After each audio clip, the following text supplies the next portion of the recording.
डुनामिश का अर्थ है स्वर्गीय सामर्थ। स्वर्गीय सामर्थ का यह संदेश निश्चय ही आपके जीवन में जयवंत जीवन और जयवंत सेवकाई की नींव डाल सकता है।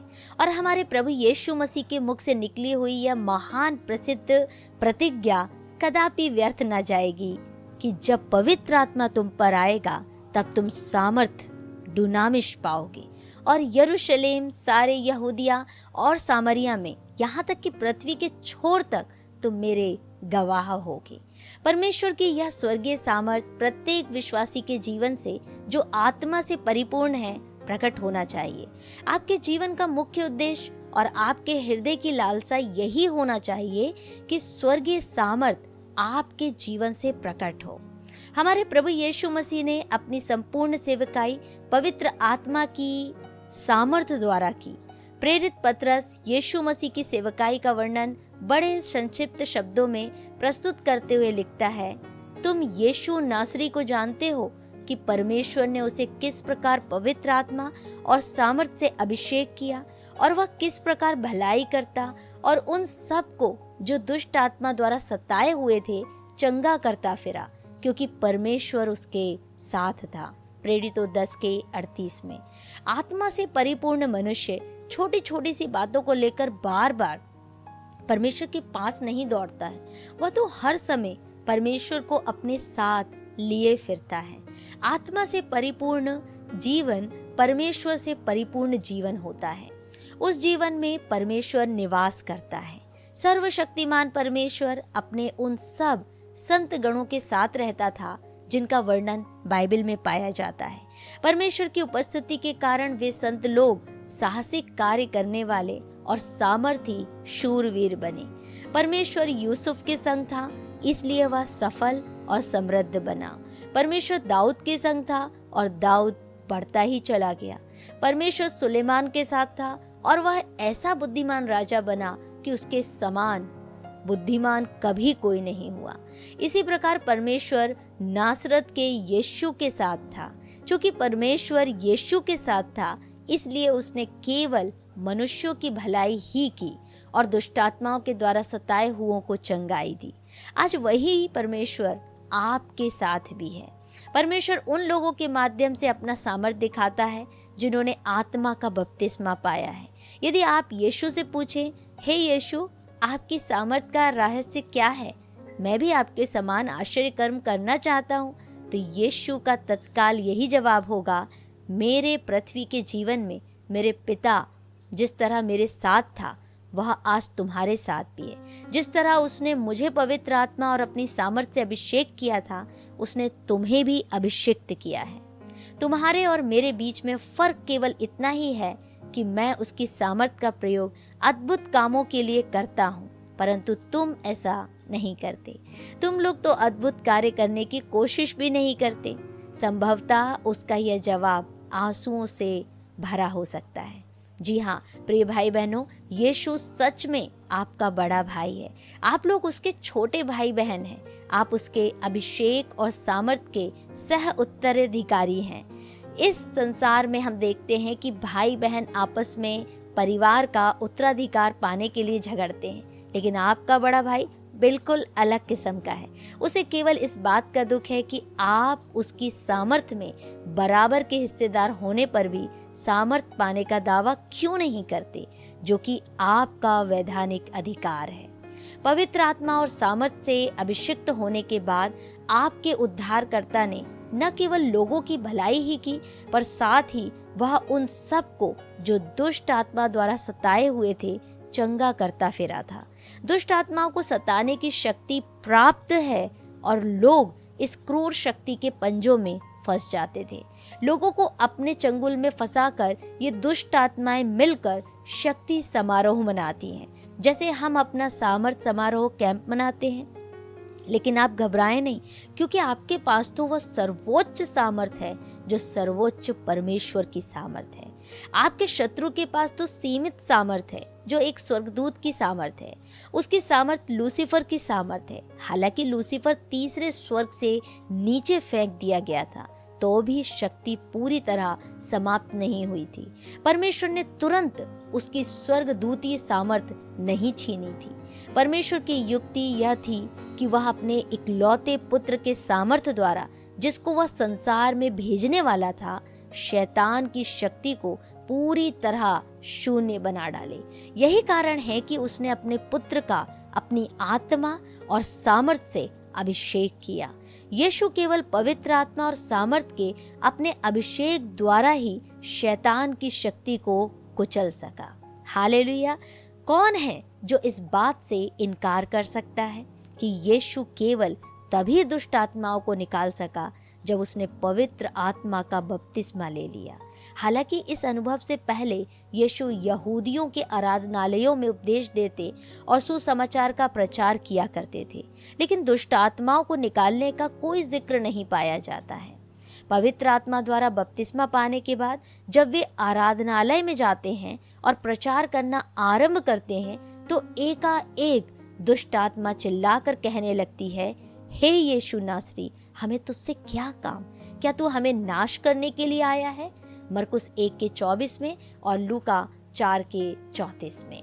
जब यीशु एक साधारण मनुष्य के रूप में वहां गए तो दुष्ट आत्मा पर कोई प्रभाव नहीं पड़ा था, पर जब यीशु एक अभिषिक्त जन के रूप में वहां गए तो दुष्ट आत्मा ने उनमें पवित्र आत्मा की उपस्थिति को पहचान लिया और कांप उठी। क्या आप कल्पना कर सकते हैं कि ऐसा क्यों हुआ? इसका कारण क्या है? जब भी आप दुष्ट आत्माओं का सामना करें तो अपने मन में इस चेतना को बनाए रहें कि आप में पवित्र आत्मा निवास करता है, क्योंकि जब दुष्ट आत्मा आप में पवित्र आत्मा का निवास देखेगी तो वह कांपने लगेगी। अपने जीवन में निरंतर इस विश्वास को विकसित करते रहिए कि आप में पवित्र आत्मा है। पवित्र आत्मा का बपतिस्मा पाने के बाद जब यीशु नासरत के आराधनालय में गए तो उन्होंने यशायाह नबी की पुस्तक पढ़ी और उसकी व्याख्या भी की। प्रभु परमेश्वर का आत्मा मुझ पर है, क्योंकि उसने कंगालों को सुसमाचार सुनाने के लिए मेरा अभिषेक किया है। उसने मुझे भेजा है कि मैं बंदियों को छुटकारे का और अंधों को दृष्टि पाने का संदेश दूं और कुचले हुओं को छुड़ाऊं और प्रभु के अनुग्रह के समय की उद्घोषणा करूं। लूका 4:18 में। पवित्र आत्मा से परिपूर्ण मनुष्य और एक साधारण मनुष्य के बीच भारी अंतर होता है। वह अंतर ऐसा होता है जैसा स्वर्ग और पृथ्वी के बीच में और परमेश्वर और मानव के बीच में होता है। संभव है आप अचरज में पड़े हों कि क्यों आप इन दोनों समूहों के बीच के ऐसे भारी अंतर को समझ नहीं पाते हैं। ऐसे लोग भी जो अन्य अन्य भाषाएं बोलने का दावा करते हैं आज एक पराजित जीवन जी रहे हैं और अनेक मतभेद और दलबंदियां उनमें पाई जाती हैं। ये सब क्यों है? इसका उत्तर बिल्कुल स्पष्ट है कि अभिषिक्त जन यह नहीं जानते कि उनके अंदर निवास कौन करता है। वे उसे अपने अंदर सिंचित किए हुए नहीं रखते, ना उसका आदर करते हैं और ना ही उसे अपने जीवन पर शासन करने देते हैं। हो सकता है कि जब भी आप बाइबल में वर्णित महान चरित्रों के आश्चर्य कर्मों के विषय में पढ़ते हो तो सोचते हो कि वे लोग विशेष लोग हैं, उनमें विशेष योग्यताएं थी और आप उनके समान ऊंचाइयों तक कभी नहीं पहुंच सकते। ऐसा विचार न रखिए। ऐसा सोचना आपको निराश कर सकता है और आपके विश्वास को दुर्बल बना सकता है। जैसा कि हम पहले देख चुके हैं, आश्चर्य कर्म केवल पवित्र आत्मा के सामर्थ द्वारा ही होते हैं।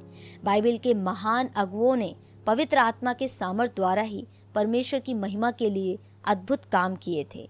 वही पवित्र आत्मा अपने संपूर्ण शक्तिशाली सामर्थ के साथ आपके जीवन में भी निवास करता है।